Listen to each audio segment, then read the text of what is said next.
بسم الله الرحمن الرحيم نحمده ونصلي على رسوله الكريم أما بعد درس بخاری شریف میں دعاؤں کے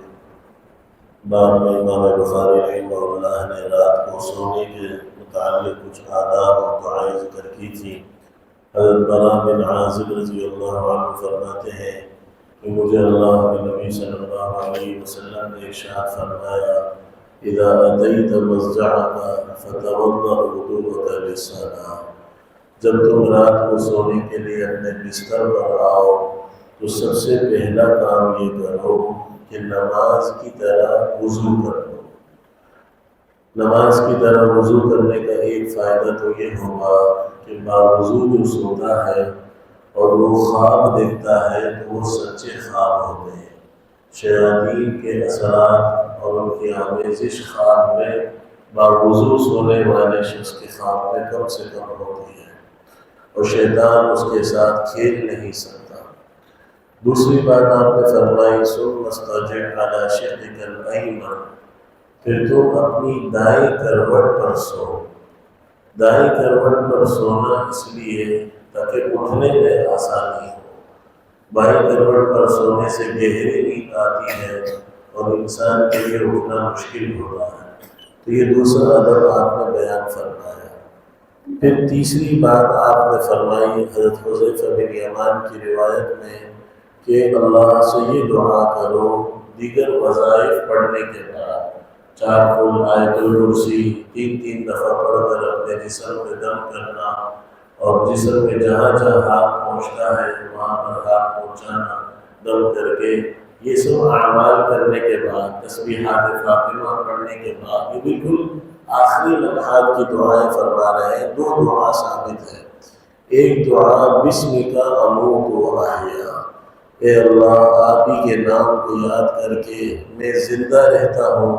اور آپ ہی کے نام کے ساتھ میں مرتا ہوں۔ اور دوسری دعا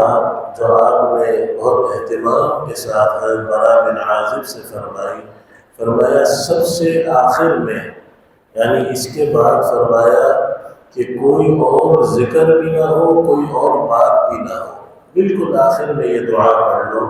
اللہم اسلمت وجہی الیک وفوضت امری الیک والجأت ظہری الیک رہبۃ ورہبۃ الیک لا ملجأ ولا منجا منک الا الیک آمنت بکتابک الذی انزلت وبنبیک الذی ارسلت۔ اس کا ترجمہ ہے اللہ میں نے اپنا چہرہ آپ کی طرف کر دیا، اپنے معاملات آپ کے سپرد کر دیے۔ ایک یہ ہے کہ آج جو ہم ڈپریشن میں رات بھر اپنے مسائل سوچتے رہتے ہیں، پریشان رہتے ہیں، نیند کی گولیوں کے باوجود نیند نہیں آتی۔ ہماری شریعت ہمیں یہ سکھا رہی ہے رات کو سونے سے پہلے دعا پڑھ لو، اللہ سے کہہ لو فوضت امری الیک، اے اللہ میں نے اپنے سارے معاملات آپ کے سپرد کر دیے، رہبۃ ورحمۃ الیک، میں آپ کے فضل کا امیدوار ہوں اور آپ کے عذاب سے ڈرتا ہوں، لا ملجأ ولا منجا منک الا الیک، آپ کے عذاب سے پناہ کی جگہ سوائے آپ کے کوئی نہیں ہے۔ آمنت بکتابک الذی انزلت، میں اس کتاب پر بھی ایمان لایا جو آپ نے نازل کی اور اس نبی پر بھی جو آپ نے بھیجے۔ آپ نے فرمایا کہ اگر تم یہ دعا پڑھ کر سو گئے اور رات کو تمہاری موت آ گئی تو تمہاری موت دین اسلام پر آئے گی، اور ان کلمات کو اپنے تمام وظائف اور دعا میں آخری دعا بنا لو۔ تو اللہ رب العزت بھائی ہم سب کو اہتمام کے ساتھ ان دعائیں کی سیکھنے کی، یاد کرنے کی اور ان کو پڑھنے کی توفیق نصیب فرمائے۔ اللہم لک الحمد کلہ ولک الشکر کلہ، اللہم اشفنا واشف مرضانا ومرضى المسلمين وارحم موتانا وموتى المسلمين، اللهم احسن عاقبتنا في الامور كلها واجرنا من خزي الدنيا وعذاب الاخره، وصلى الله وسلم على خير خلقه محمد وعلى اله وصحبه اجمعين برحمتك يا ارحم